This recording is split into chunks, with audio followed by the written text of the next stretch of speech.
In Lagos, he was called the Lion of the Senate, a man of power, wealth, and endless praise.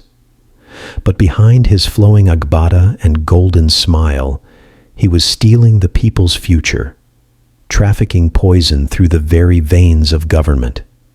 The people feared him, the system bowed to him. In the heart of Lagos, where the lagoon swells with restless waters and the sound of horns mix with the cries of hawkers, there lived a man whose name was feared and respected.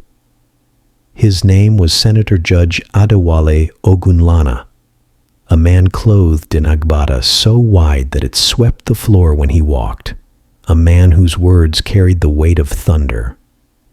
But beneath the flowing robes and the smile of a benefactor, the senator carried secrets darker than the midnight lagoon.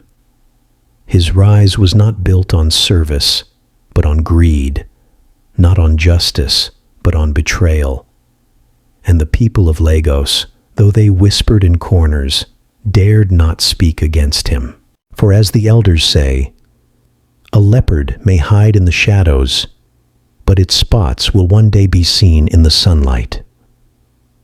This is the story of how the leopard's spots were revealed. Senator Judge Adewale had once been a poor boy in Ibadan. He sold groundnuts at the motor park, shouting, "Epa, epa," while dust clung to his skin.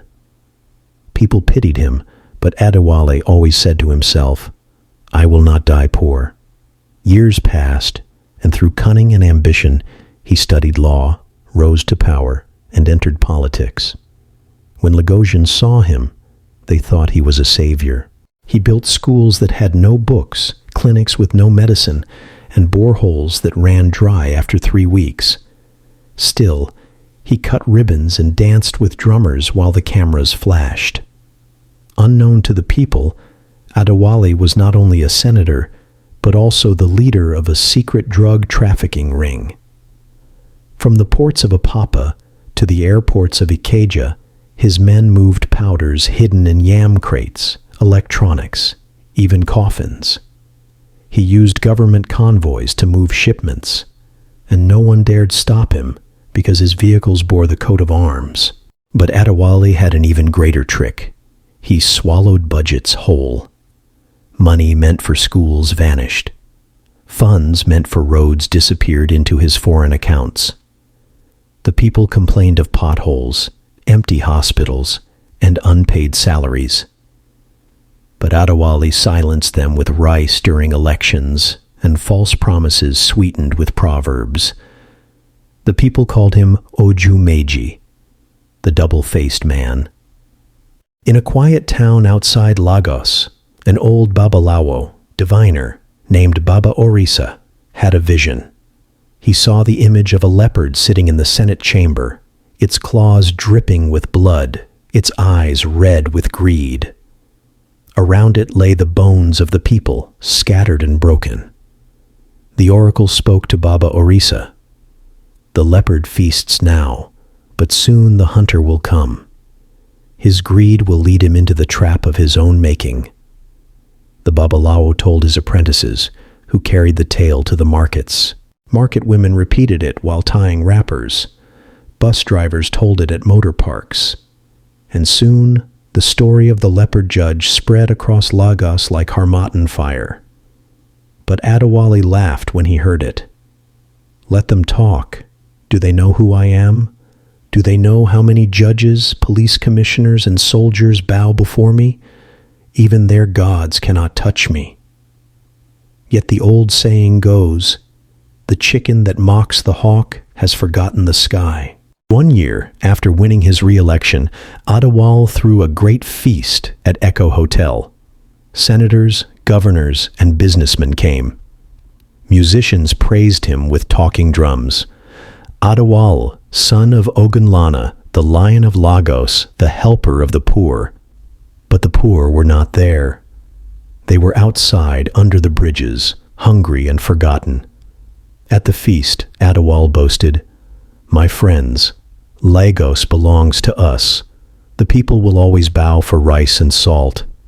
With my position, I can move anything, money, power, even mountains. Everyone laughed. But one young man at the party, an investigative journalist named Kunle, did not laugh.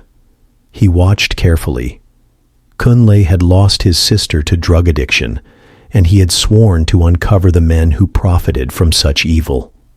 That night, while others drank champagne, Kunle quietly followed one of Adewale's aides, who left with a convoy of trucks. He took notes, snapped photos, and waited. The leopard's trail was becoming clear. Adewale's power was like a spider's web, stretching across Lagos. He bribed judges with foreign trips, bought police officers with cash-filled envelopes, and silenced journalists with threats. But Kunle was different.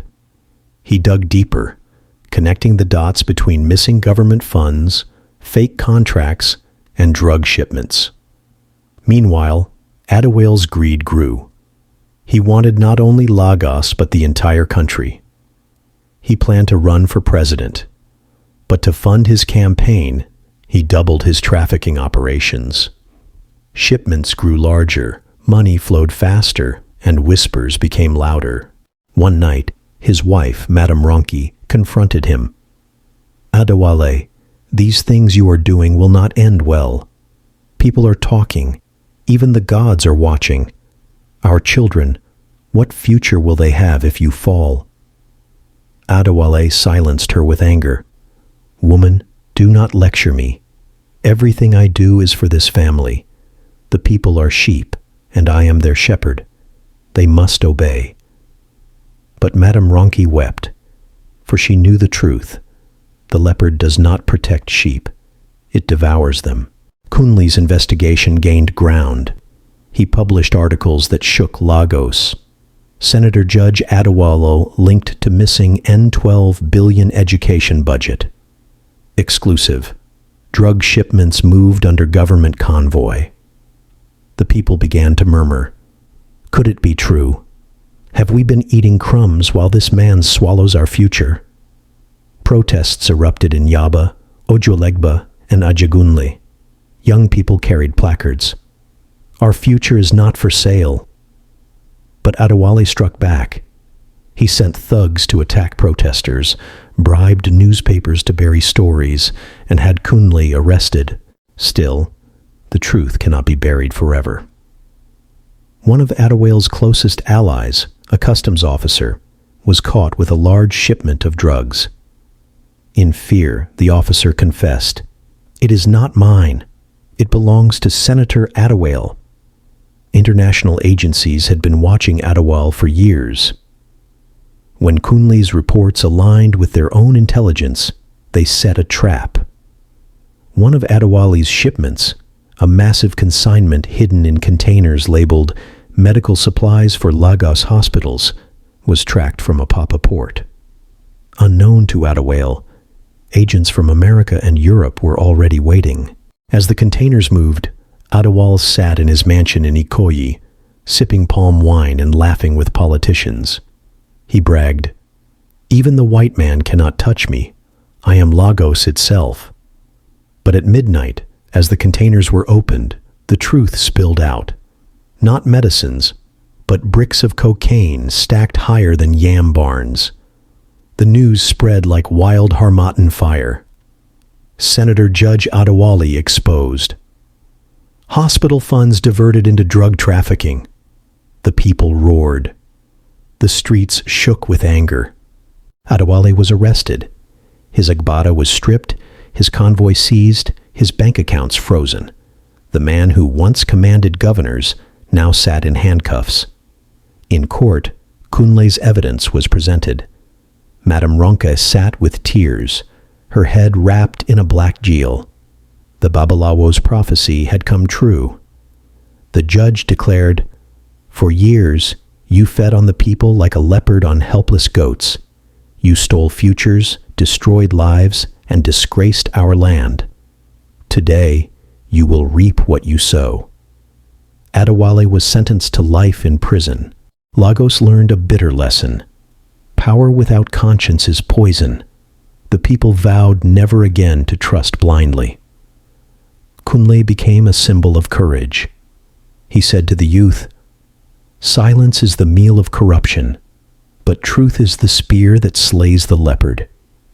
And the elders added, "No matter how long the night, the sun will rise. No matter how cunning the leopard, its spots will betray it."